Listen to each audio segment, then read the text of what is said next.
Que el Señor bendiga, mis amados hermanos. Bienvenidos a una transmisión más de su Iglesia al Aire, día jueves de estudio bíblico. Y vamos a aprender en esta hora, en esta noche, un tema muy maravilloso para todos nosotros, que es la Iglesia, una maravilla de Dios.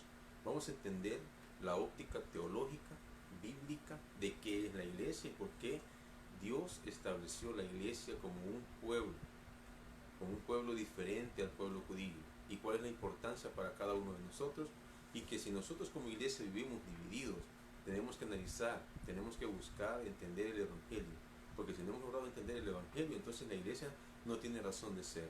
Para iniciar, o antes de iniciar, vamos a leer el Salmo 27 en esta hora, antes de poder iniciar con el estudio bíblico. Salmo 27.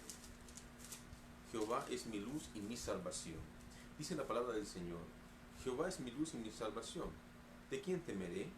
Jehová es la fortaleza de mi vida. ¿De quién he de atemorizarme? Cuando se juntaron contra mí los malignos, mis angustiadores y mis enemigos, para comer mis carnes, ellos tropezaron y cayeron.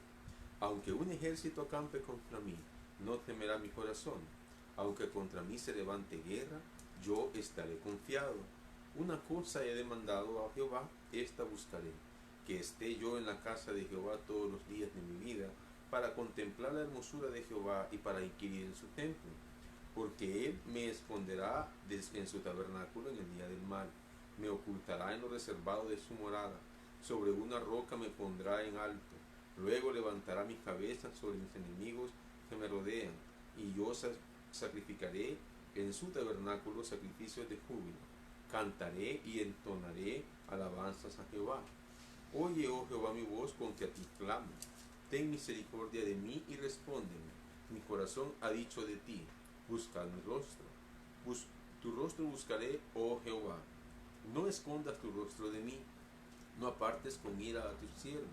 Mi ayuda ha sido, no me dejes ni me desampares, Dios de mi salvación.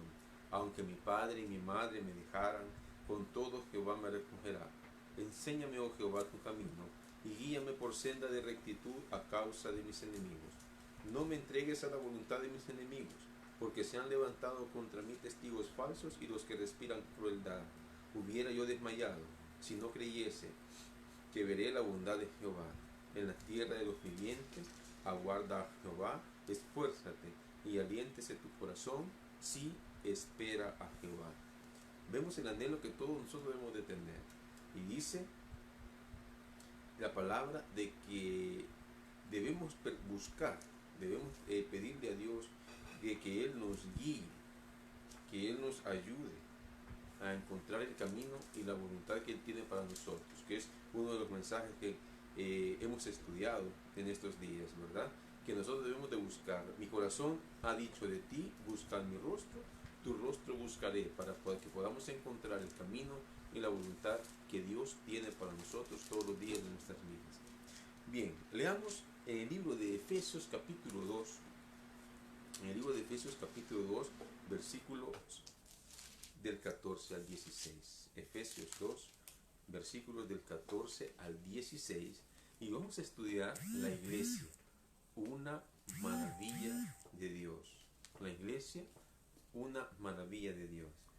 Dice Efesios, vamos a buscar el libro de Efesios, capítulo 2, versículos del 14 al 16. Dice la palabra del Señor: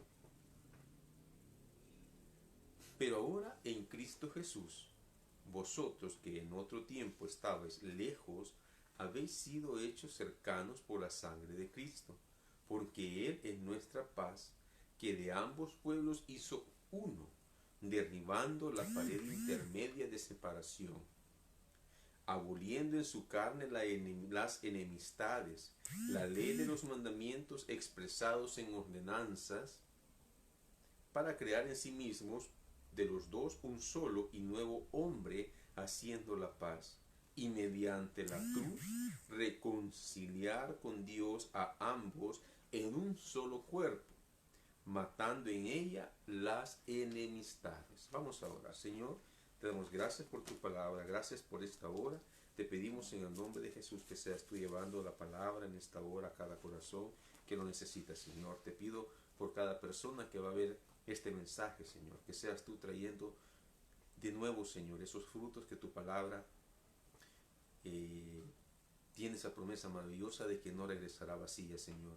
Te pido que seas tú trayendo esos frutos que tu palabra nos manda, Señor, esos frutos producto de tus promesas, y que seas tú, Señor, tocando cada corazón con la palabra que en esta hora se va a predicar, con la palabra que esta hora se va a enseñar. Ayúdanos, Señor, a que seas tú, a escucharte a ti, Señor, y no escuchar lo que yo pueda hablar, Señor, que seas tú hablando a través de mí. Te doy gracias, Padre, en el nombre de Jesús. Amén. Amén. Muy bien. La iglesia, una maravilla de Dios. El pecado es la más clara realidad en este mundo actual y en todos los tiempos. La Biblia nos enseña y nos explica qué es el pecado y nos trata de explicar lo que es el pecado en la raza humana. Desde Génesis capítulo 3, la Biblia nos ha tratado de explicar a través de los tiempos qué significa, qué es el pecado, cómo dañó el pecado, tanto a toda la creación como a la raza humana. Los medios de comunicación toman del pecado un negocio, pero nadie puede explicar qué genera eso en la condición humana. Y usted me va a preguntar, ¿los medios de comunicación hacen eso? Claro. Vea usted un anuncio de una marca de un vehículo, vea usted el anuncio de una de las de bebidas que ya conocemos que para este tiempo se promociona. La mayoría de esas anuncios comerciales, ¿qué toman? Toman siempre a una modelo, a una mujer, vestida en ropas menores, la verdad, o en ropa interior, en televisión. Entonces uno dice, ¿qué es lo que estamos haciendo a través de los medios? ¿Qué es lo que estamos transmitiendo a través de los medios? Pues nada más que pecado. Eso es lo que nos incita. El pecado, y recuerde, el pecado entra por los sentidos. El pecado entra por los ojos específicamente, y eso después nos induce a que vayamos y busquemos, aunque nosotros no tengamos esa necesidad. ¿Qué es lo que sucede entonces? Veamos, la Biblia nos dice que nos enseña, analiza el problema del pecado, y lo hace desde Génesis. ¿Qué hizo el pecado en la raza humana? Fíjense bien, el pecado hizo dos cosas que a través de la Biblia lo estamos analizando. Estamos estudiando la iglesia, una maravilla de Dios, desde la óptica bíblica, teológica. Entonces, el pecado hizo dos cosas, en dos cosas. Uno, la separación entre Dios y el hombre.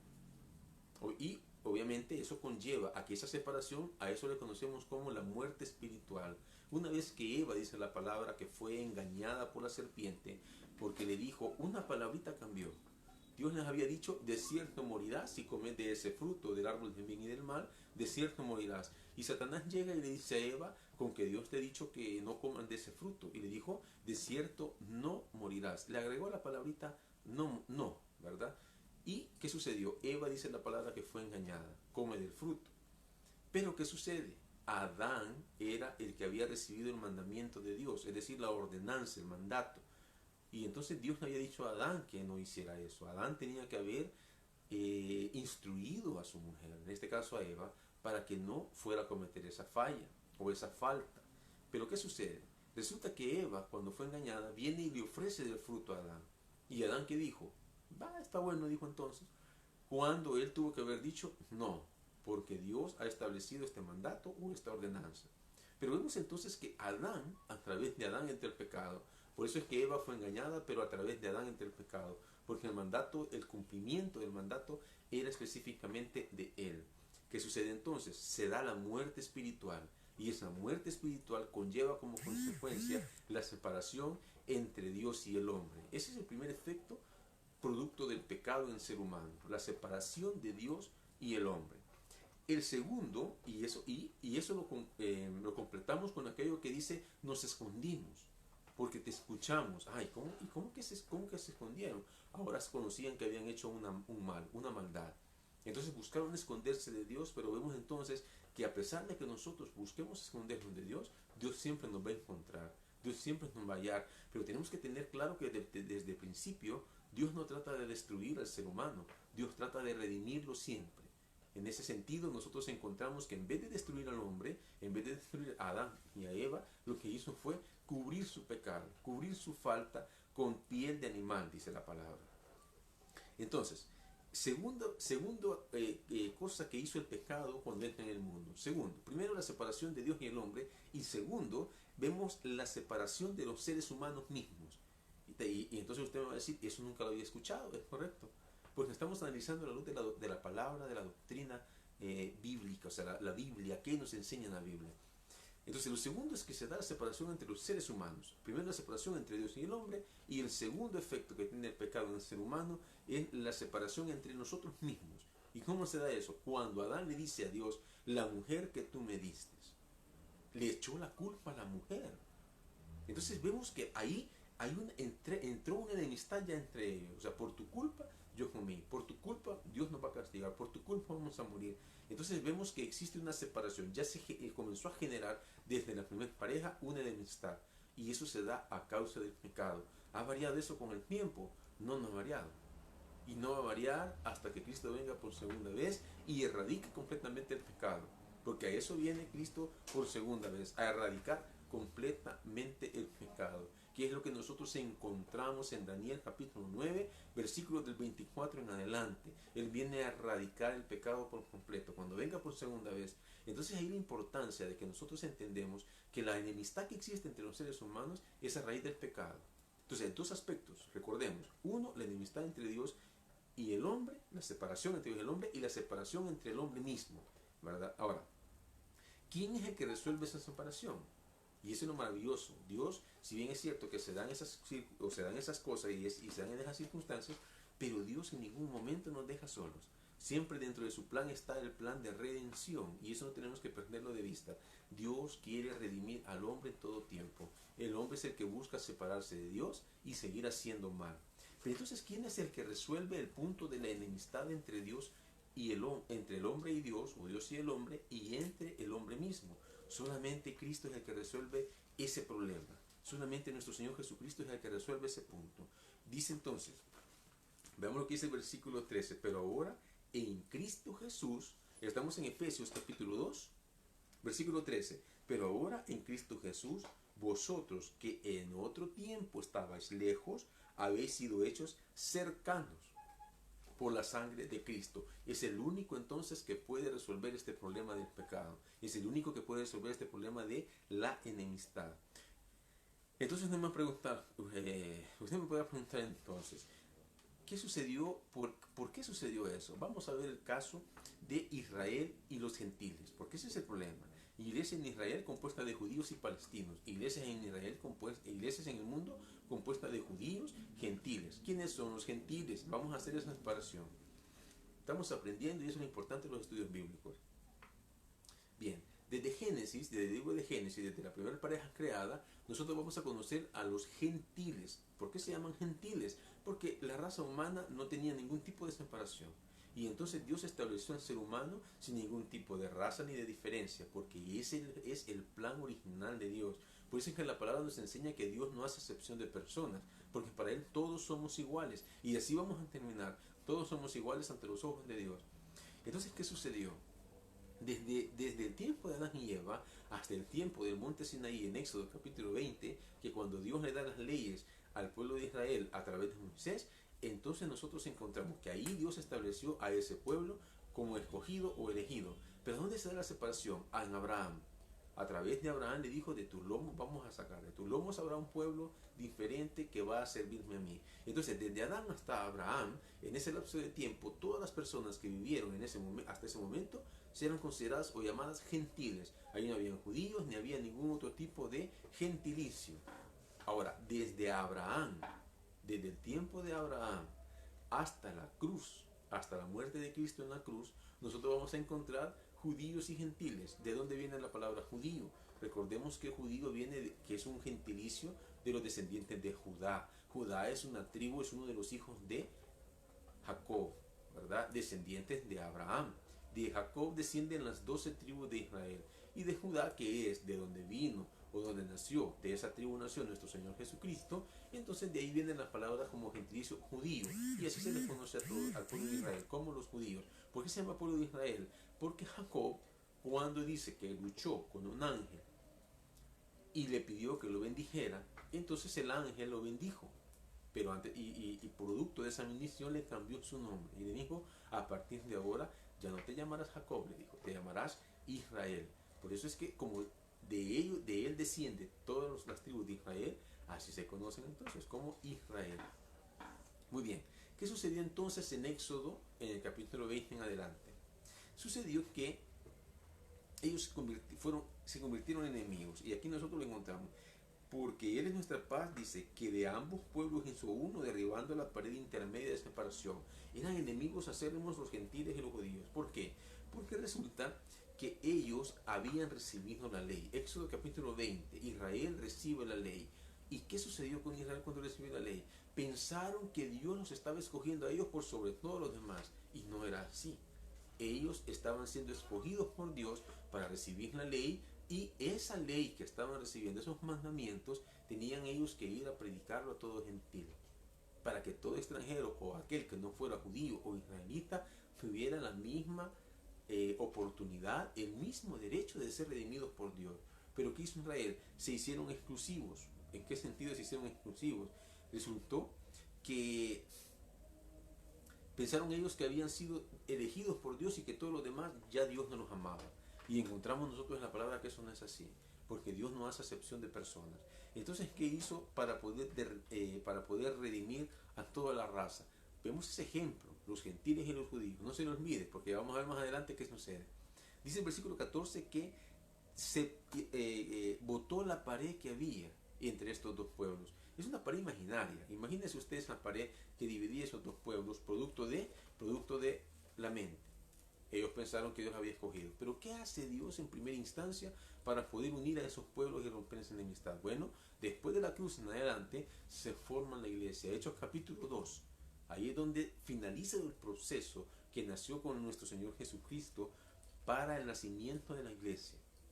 Y entonces en Hechos capítulo 2 dicen las palabras que el Espíritu Santo se derramó en el aposento alto. Y entonces ¿qué sucede? Nace la iglesia. Cuando nace la iglesia se derriba la pared que había de separación. Y usted me va a decir, ¿cuál pared es esa? Vale, ponga atención, vamos a ver. Hace más de 2000 años, en el templo de Jerusalén había una pared. Imagínese usted, había una pared en el templo que dividía. En un lado estaban los gentiles y en el otro lado se reunían los judíos. No podían unirse, pero estaban en el mismo templo. Desde allí tenemos que entender algo. En el templo, ¿quién estaba en el templo? En el lugar santísimo, dice la palabra, que estaba la presencia de Dios. En el lugar santísimo. ¿Qué significa eso? Que Dios no había hecho acepción de personas. Y en el templo, que era el lugar de reunión, porque el templo hacía las veces de tabernáculo, el tabernáculo que anduvieron los judíos en el desierto desde Éxodo capítulo 20, ¿verdad? Hasta que ya entraron a la tierra prometida y ya pudieron luego establecer templos, ¿verdad? El templo que permitió Dios que construyera Salomón. Hasta entonces ese tabernáculo anduvo con ellos y no hizo acepción Dios de personas. En el templo, que era el lugar de reunión, había una pared que separaba a los gentiles y los judíos. ¿Quién había hecho la separación? El hombre. Dios no había hecho ningún tipo de separación, sino que era el mismo ser humano. Esa pared muchos de nosotros la ponemos también hoy en día, porque esta enseñanza también es práctica. Esta pared la ponemos para con un familiar, para con su esposo, con su esposa, para con sus hijos, para con sus compañeros muchas veces de trabajo. Ponemos esa pared intermedia. ¿Por qué? Por enemistades, por cosas que muchas veces otros piensan que no son, otros piensan mal, otros piensan que uno hace un daño, el otro hace el otro daño, y todos muchas veces son, ¿qué? Son malos entendidos. Esa pared intermedia, para Dios no hay acepción de personas, y esa pared la genera el mismo ser humano. Entonces en el templo hace 2000 años había una pared que separaba a los judíos de los gentiles. ¿Qué sucedió entonces? Ese era un aspecto ceremonial. Era importante porque la ley en los mandamientos decía lo siguiente, el versículo 15, aboliendo en su carne las enemistades, la ley de los mandamientos expresados en ordenanzas, los mandamientos que Dios les había dado a través de Moisés en la ley, ellos decían que ahí estaba establecido y por lo tanto habían hecho esa separación. Pero ¿qué sucedió? Resulta de que cuando Cristo vino, dice la palabra, botó esa pared que había. Ahora, el gentil podía ser parte de la iglesia y el judío podía ser parte de la iglesia. Y ambos se iban a convertir en un solo pueblo, en un mismo pueblo. ¿Quién iba a pensar que eso podía suceder? ¿Quién iba a pensar que Cristo podía llegar a hacer eso? Ahora bien, físicamente el templo fue destruido 40 años más tarde. En el año 70 después de Cristo, Tito, el general del ejército romano, viene y destruye el templo de Jerusalén y lo destruye por completo. para cumplir varias profecías en la Biblia. Destruye el templo completo y no dejó piedra sobre piedra, así como Cristo dijo que este templo no quedará piedra sobre piedra. Allí destruyó esa pared intermedia por completo. Ahora bien, eso significa que ya en el tiempo de la iglesia primitiva, estoy hablando cuando estaban los discípulos, ya existían gentiles y judíos adorando juntos al Señor. Aquellos que habían sido enemigos por muchos años, porque los judíos pensaban que la ley les había sido dada exclusivamente para ellos, ahora ya habían derribado esa pared intermedia. Ya no existía una división entre ellos y desde la iglesia primitiva ellos ya adoraban a Dios juntos. Ahora bien, solo Cristo pudo reconciliar eso a través de su sangre, porque ahora el judío se puede convertir y el gentil también se puede convertir y juntos formamos la iglesia hoy en día. Y vamos a ver entonces, ¿qué problemas tenemos hoy en día? Hoy en día no hay paredes intermedias. Pongamos un ejemplo sencillo. Aquella persona que llega a la iglesia, que piensa que esa es la que más dinero tiene, y probablemente, claro, tiene más dinero, probablemente es la más rica del pueblo, es la más rica de la ciudad, es la más rica del cantón, ¿verdad? O sea, poniendo varios contextos, pues, siempre hay una persona que probablemente por su esfuerzo, su trabajo, yo no digo que eso sea malo, tal vez tiene más dinero que otra persona. Pero el punto es el siguiente, la Biblia nos enseña de que el que tiene más, el que tiene menos, ante los ojos de Dios son iguales. Ninguno es más que el otro. Ante los ojos de Dios son iguales. Pero ¿quién pone esa barrera intermedia? Es la misma persona. ¿Por qué? Porque vemos de menos al que tiene menos. En vez de ayudarle con lo que podamos, yo no estoy diciendo que regale nada, pero sí sea empático con la persona, es decir, póngase en el lugar de las otras personas. Pero dentro de la misma iglesia se da de que aquel se siente en un lado y el otro se siente en otro porque no se llevan. Ya no hay paredes intermedias, pero nosotros mismos ahora ponemos barreras dentro de la iglesia, ponemos barreras que no tenemos que estar manteniendo dentro de la iglesia. Pero ¿qué sucede? Es maravilloso cuando el Evangelio hace en una persona un cambio, de tal manera de que ahora aquellos que no se llevaban ahora se reúnen, ahora resulta que adoran juntos.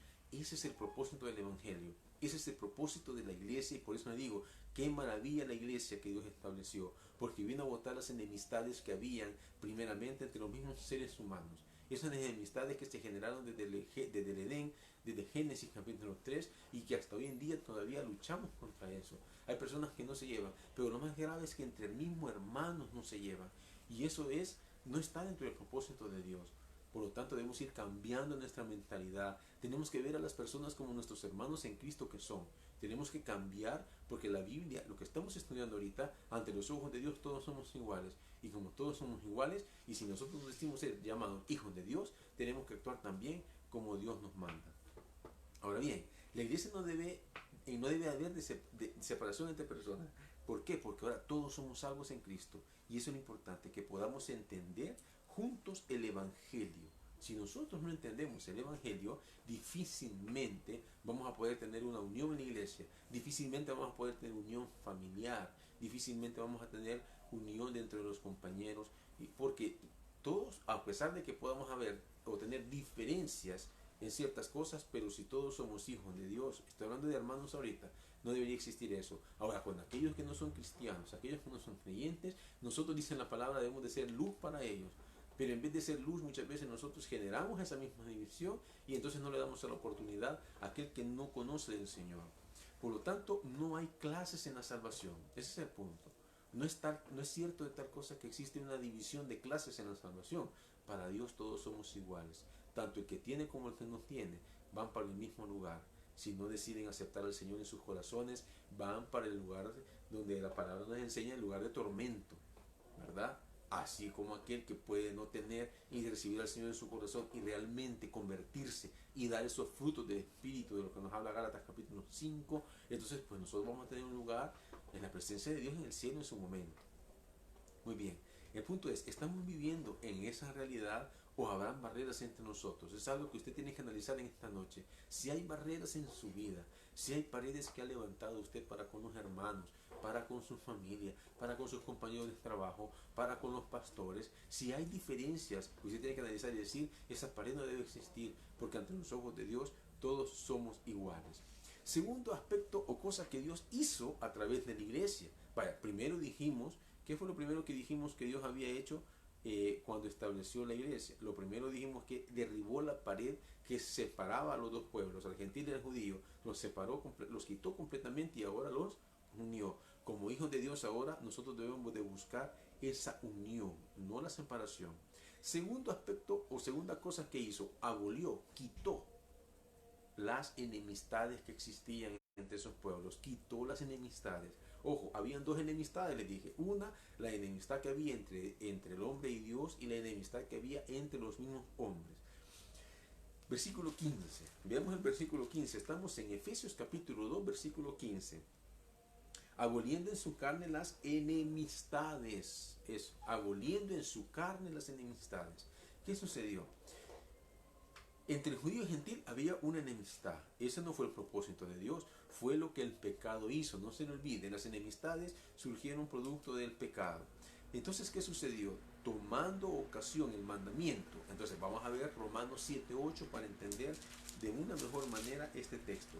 Acompáñenme al libro de Romanos, capítulo 7, versículo 8. Romanos 7:8. Vamos a ver que producto del mandamiento, dice la palabra, producto del mandamiento. Romanos 7:8 dice, mas el pecado, tomando ocasión por el mandamiento, produjo en mí toda codicia, porque sin la ley el pecado está muerto. El mandamiento, estoy hablando de la ley le da vida al pecado. Pero ¿qué es eso entonces? ¿Cómo que le da vida al pecado? Dice la Biblia que la ley es el espejo en el cual el hombre puede ver que está cometiendo faltas, que está transgrediendo, que está sobrepasando los mandatos de Dios, y traspasar los mandatos de Dios, eso es pecado. Por lo tanto, la ley le da, entendamos de esa forma, la ley es como que nos hace entender que yo estoy faltando a ese mandato. Entonces, por eso dice en el 7:8, mas el pecado tomando ocasión por el mandamiento. Tomando ocasión por el mandamiento. ¿Produjo qué? Enemistades. Ha producido enemistades entre los seres humanos. Por ejemplo, los judíos se enorgullecieron. El orgullo es un pecado que es una pared que hoy en día tenemos y me genera enemistades con las demás personas. El orgullo, no se lo olviden. El orgullo. Pensaron los judíos que Dios no amaba ya a los gentiles. Entonces, yo muchas veces puedo pensar, por el estatus que yo tengo, por el lugar donde yo trabajo, por el lugar donde yo vivo, por cómo yo vivo, no me puedo mezclar con ciertas personas. Muchas personas piensan de esa manera. Recuerde, no se lo olvide, ante los ojos de Dios todos somos iguales. Entonces dice que los judíos se sintieron superiores a los gentiles. ¿Y qué sucedió con los gentiles? Sintieron la presión de los judíos y dijeron, con ellos no nos vamos a meter. Ellos son superiores a nosotros. Y entonces que generó entre ellos una enemistad. Entonces, ¿qué hizo Dios? Vea lo que hizo Dios a través de la iglesia, algo maravilloso. Dice que simplemente abolió las enemistades. ¿Y cómo lo hizo? Dice Pablo, que de los dos antiguos pueblos enemigos, Cristo hizo de ellos uno solo, formando de los dos un solo y nuevo hombre. Entonces, ¿qué generó? 15. Regresemos a Efesios 2:15. Entonces dice, expresados en ordenanzas para crear en sí mismo de los dos un solo y nuevo hombre, haciendo la paz. ¿Se da cuenta usted? Cuando vota las enemistades, cuando vota esas cosas, lo que se genera en ese lugar, lo que genera usted en su familia, lo que genera usted en la iglesia es paz, es tranquilidad. Cuando usted vota las enemistades, reflexionemos en esta hora. ¿Qué es lo que a nosotros nos genera o tener enemistad con otras personas? Como iglesia, sabe usted que la Biblia nos manda que no tengamos enemistades con nadie. Como iglesia nosotros tenemos que entender de que Dios nos manda a tener paz con las demás personas, a generar un ambiente que nos rodee de tranquilidad, armonía, tener un mismo sentir, un mismo pensamiento, ser empáticos con las demás personas. La iglesia no debe de vivir en un estado de enemistad, ni entre ellos como miembros, ni entre ellos y los pastores, ni entre ellos ni otras iglesias. ¿Sabe usted que muchas doctrinas nacen en el corazón de muchos hombres? No es la Biblia. Y esas mismas doctrinas, malas interpretaciones que muchas veces hacemos de la palabra, hace que nos enemistemos y que nos separemos de las iglesias, y así nacen sectas. Personas que buscan o siguen a otros seres humanos. Personas que buscan y siguen a otro hombre, llamamos, ¿verdad? A líderes religiosos. Cuando la palabra nos enseña que solamente debemos seguir a Dios, solamente debemos de seguir a Cristo, solamente debemos de buscar y seguir las enseñanzas que la Biblia nos enseña, porque la Biblia nos permite conocer. Por lo tanto, aquellos que andan buscando en diferentes iglesias, diferentes lugares, diferentes sectas, aquello que no encontramos, andan buscando alguien que les diga, lo que tú estás haciendo está bien, pero realmente es pecado. La Biblia nos enseña y nos devela realmente qué es el pecado y vivir en pecado. Entonces Dios ordena que de ese cuerpo, en ese cuerpo que es la iglesia, vea usted, entonces la iglesia ha permitido la separación, que esa división, esa pared que había entre los pueblos ya no exista y se unen y vota entonces las enemistades, de tal manera de que ahora se genere paz entre esos dos pueblos. ¿Cómo se hizo eso? Mató las enemistades a través de la creación de un nuevo pueblo. Por lo tanto, en ese nuevo pueblo no deben existir las enemistades. Si existen las enemistades, eso significa que entonces hay pecado dentro de esa iglesia. Y como iglesia debemos ver y debemos analizar y debemos de meditar en nuestro corazón qué es lo que está sucediendo, por qué la iglesia está dividida, por qué los hermanos ya no quieren llegar a la iglesia, por qué los hermanos ya están en decaimiento espiritual, le podemos llamar, en depresión espiritual le podemos llamar, ya no le siente sentido, ya no encuentra gozo en servir, ya no encuentra gozo en escuchar la palabra. Imagínese ahora, ¿qué persona puede decir que no tiene acceso a escuchar la palabra de Dios? ¿Cuántos pastores a través del mundo en nuestro país están predicando la palabra a través de estos medios digitales? No hay ni necesidad de salir de su casa para decir que no puedo ir a la iglesia porque la enfermedad está difícil, y es cierto, pero tiene estos medios para poder escuchar la palabra. Nadie tiene excusa de decir, yo no sé de qué se habla, a mí nadie me ha hablado de Dios. No tenemos la voluntad y tenemos que buscar por qué las personas han caído en eso. Pero el primero que tiene que analizar eso es usted. El primero que tiene que entenderle por qué está así es usted, porque la respuesta está dentro de nosotros. Y nosotros, a través de nosotros, Dios lleva esta palabra a cada uno de ustedes. Vemos que nos habla la carta a los Corintios, capítulo 12. Primera carta a los Corintios, capítulo 12, versículo 1, 21. Primera carta a los Corintios, capítulo 12, versículo 21. Dice la palabra: ni el ojo puede decir a la mano, no te necesito, ni tampoco a la cabeza, a los pies, no tengo necesidad de vosotros. Antes bien, los miembros del cuerpo que parecen más débiles son los más necesarios, y aquellos del cuerpo que nos parecen menos dignos, a estos vestimos más dignamente, y los que en nosotros son menos decorosos, se tratan con más decoro, porque los que en nosotros son más decorosos no tienen necesidad, pero Dios ordenó el cuerpo, dando más abundante honor al que le faltaba, para que no haya desaveniencia en el cuerpo, sino que los miembros todos se preocupen los unos por los otros, de manera que si un miembro padece, todos los miembros se duelen con él, y si un miembro recibe honra, todos los miembros con él se gozan. Vosotros pues sois el cuerpo de Cristo, y miembros cada uno en particular. Esto es lo maravilloso de la iglesia. Dios hizo un solo cuerpo, pero todos somos importantes dentro de ese cuerpo. Ninguno es más que el otro. Ninguno es superior al otro. Y la palabra dice que le dio más honra a aquel que más le faltaba. Por eso la palabra dice de que Dios tomó de lo más para aborrecer, para que el sabio no se crea más sabio. Dios toma a aquel que nosotros menos pensamos que va a tomar, que menos pensamos que va a enseñar. Por ejemplo, aquel bolito que encontrábamos antes en la cuneta. Recibe el evangelio, recibe la palabra y se convierte. De pronto ese se vuelve pastor, el hermano. Esa persona es hermano, se vuelve pastor. Y nadie cree que el bolito anda predicando, que el bolito tiene una iglesia ahora. Nadie cree, porque no esperan que el más vil, el más débil, Dios lo pueda levantar y puedan hacer eso. Piensan que son los más sabios, más inteligentes. Dios levanta a quien Él quiere. Dios usa a través de ese Espíritu Santo a quien Él quiere. Pero todos somos importantes. No es ni el que más tiene, ni el que menos tiene. Todos somos importantes dentro de la iglesia, y entonces Dios nos llama a que no exista enemistad dentro de la iglesia. Dios nos llama a que no existan paredes dentro de la iglesia, y eso nos corresponde a nosotros como iglesia, que cada día nos levantemos, que cada día busquemos de Dios, que cada día busquemos mantener ese cuerpo de la mejor manera. ¿Qué más hizo Dios entonces? Hizo la paz con Dios. Veamos entonces los versículos 15 y 16. Entonces, botó la pared intermedia, abolió la enemistad que había entre ambos pueblos, y luego Dios hizo la paz entre ellos.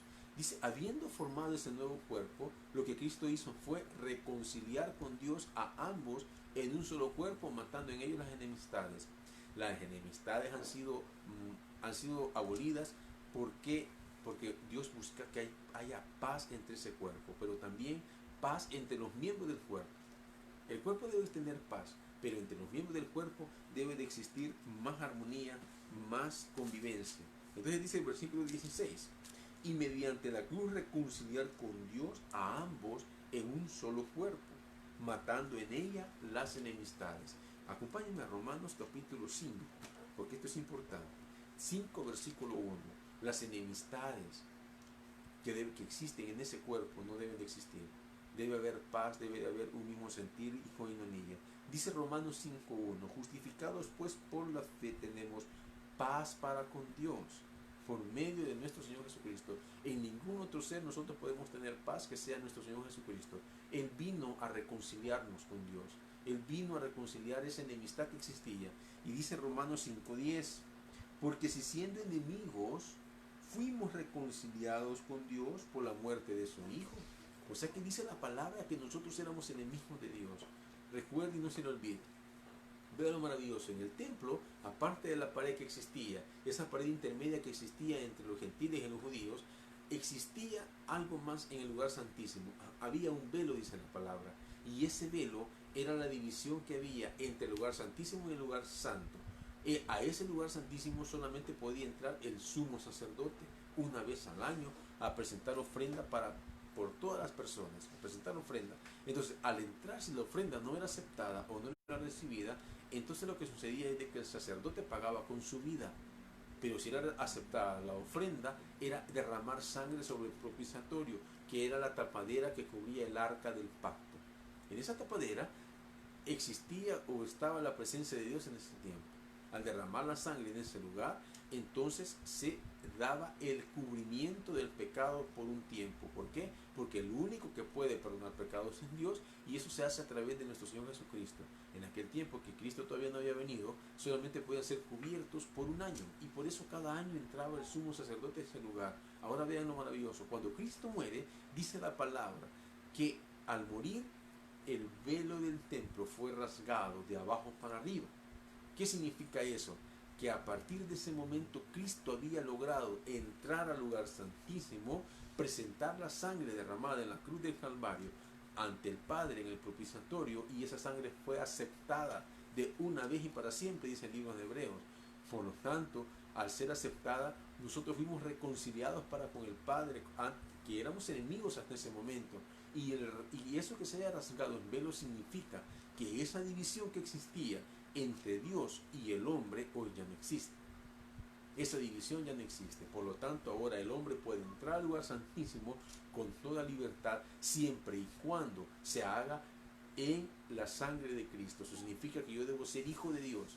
Yo debo de aceptar ese sacrificio, debo nacer de nuevo, porque nadie puede entrar al lugar santísimo que no haya sido regenerado, que no haya nacido de nuevo. Y eso es algo que debemos entender y debemos comprender al momento en que el evangelio que se nos presenta, nosotros lo aceptamos. Y entonces vean lo maravilloso. Dios quita las enemistades que habían entre dos pueblos, que había sucedido a causa del pecado en el Edén, y quita también las enemistades que había existido o que existe entre Él y el ser humano. Todo lo hizo a través de la sangre de Cristo, a través del sacrificio de Cristo. Por eso ahora tenemos acceso al lugar santísimo. Esas enemistades, dice, la cruz nos nivela a todos. Por eso puede haber iglesias de judíos y de palestinos. Pueden haber iglesias de quienes nosotros no podemos imaginar. Porque la unidad en el cuerpo de Cristo toma precedencia sobre las enemistades que hay a nivel humano. Veamos un ejemplo de eso en la Biblia. Recuérdese usted que había una parábola que se explica en la Biblia. Y dice que había un rey a quien uno de sus siervos le debía dinero. El siervo llega y le dice al rey: perdóname la deuda que te debo. Y el rey viene y de buen corazón le dice: está bien, te perdono la deuda que tú tienes. Pero luego viene este siervo y había otro inferior a él, ¿verdad?, que le debía también. Él había prestado y había una deuda pendiente con él. Viene él y le va a exigir la deuda a esta otra persona. Viene la persona y le dice lo mismo: perdóname la deuda que te debo, perdóname la deuda, perdóname lo que te debo, porque no tengo cómo pagar. Viene el siervo y le dice: no, tienes que pagarme. Resulta entonces que el rey le había perdonado a él una deuda mucho mayor, pero él no le podía perdonar a la otra persona que era inferior a él. Estoy hablando en un reino, ¿verdad?, en un reinado, en ese lugar donde no había igualdad entre ellos. Pero viene y dice, no te perdono la deuda, tienes que pagarme. Dice la palabra que cuando el rey se dio cuenta, le dijo un siervo malo, a ti te perdoné mucho más, y tú no puedes perdonar a aquel que te debe menos que lo que tú me debes a mí. Por lo tanto, nosotros encontramos que ahí no debe haber acepción de personas nuevamente. Nadie es superior al otro. Así como el rey le había perdonado a él, él tenía que perdonar a la otra persona. Muchos de nosotros no llegamos a entender lo siguiente, el Evangelio. No llegamos a entender que el Evangelio significa las buenas nuevas de salvación, que hemos sido perdonados, que nuestros pecados ya fueron pagados, que Cristo en la cruz del Calvario pagó por nosotros y que nosotros ahora podemos llegar a la presencia de Dios en oración, podemos buscar al Padre en cualquier momento y que a través del Espíritu Santo nosotros nos podemos comunicar con el Padre. Muchos de nosotros no entendemos eso y por esa razón somos incapaces de perdonar a nuestros hermanos, somos incapaces de perdonar a aquellos que nos han hecho ofensas. ¿Cuántas veces hemos ofendido a Dios nosotros con lo que hacemos?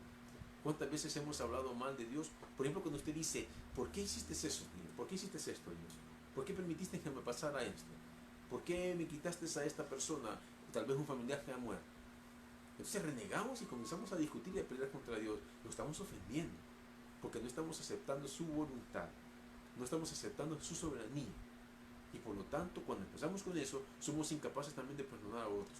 Porque hacemos eso, entonces no entendemos el Evangelio, no entendemos la verdadera razón, que el Evangelio son las buenas nuevas, las buenas noticias de que Cristo ha muerto por nosotros y que ahora en Él nosotros podemos ser salvos.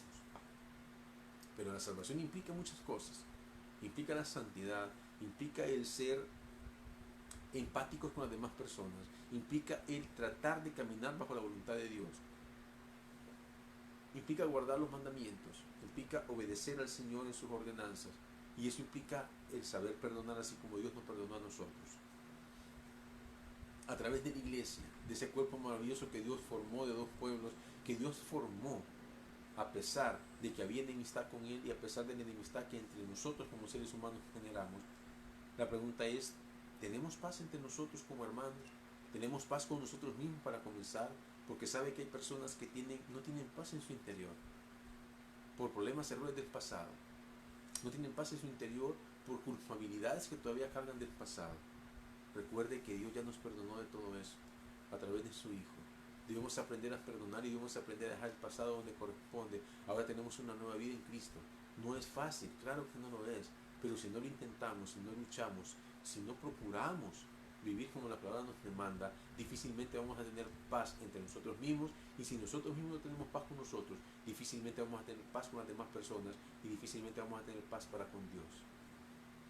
Tenemos paz entre nosotros como hermanos, entre los jóvenes, entre los adultos, entre los ministerios, entre la iglesia y el pastor, entre la misma iglesia.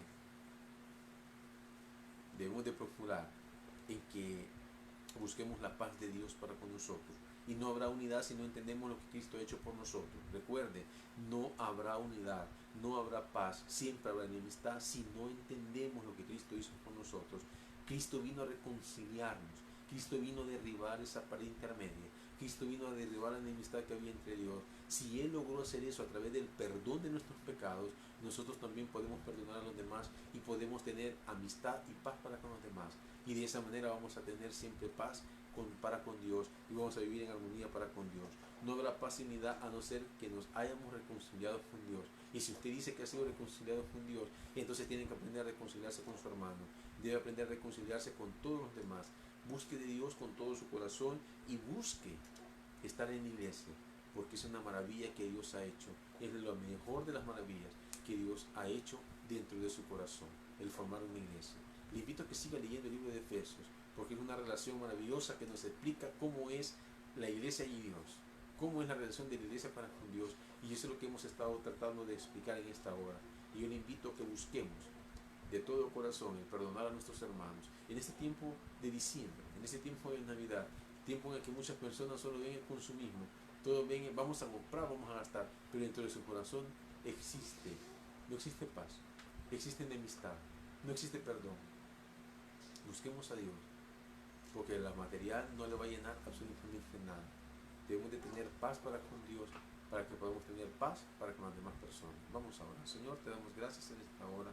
Te agradecemos, Padre, esta hora.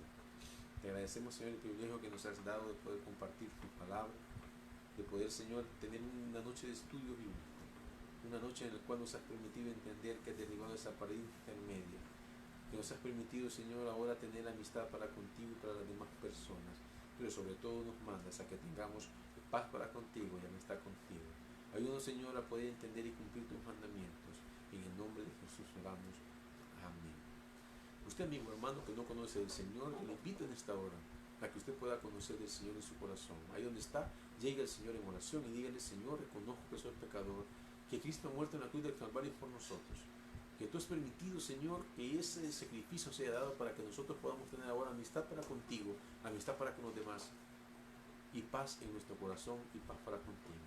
Ayúdame, Señor, que a partir de ahora seas tú reinando en mi vida, reinando en el corazón, en mi corazón, y reinando en todo lo que yo haga, Señor. En el nombre de Jesús, te entrego mi vida ahora, y ayúdame a caminar con el Espíritu Santo. En el nombre de Jesús, amén. Yo le invito a que usted se reúna, se siga congregando, siga aprendiendo de la sana doctrina de la palabra, para que usted pueda crecer en el conocimiento de la verdad y pueda llegar a la salvación plena. Una oración no lo hace salvo. Una oración es el inicio de un proceso en su vida. La regeneración se da a través del conocimiento de la palabra, y el Espíritu Santo, que usted lo deje obrar, usted va a conocer y va a tener los frutos del Espíritu que la palabra nos enseña. Así que le invito a que siga aprendiendo de la palabra del Señor. Vamos a orar. Señor, te damos gracias por tu palabra, gracias por este día, gracias porque nos permites compartirla, Señor. Te pido por cada predicador, Señor, que va a seguir predicando, enseñando tu palabra. Te pido por la iglesia, Señor. Te pido por todos nosotros, en el nombre de Jesús. Gracias te damos en esta hora. Amén. Que el Señor les bendiga, mis hermanos, y los esperamos en una transmisión más de su iglesia al aire.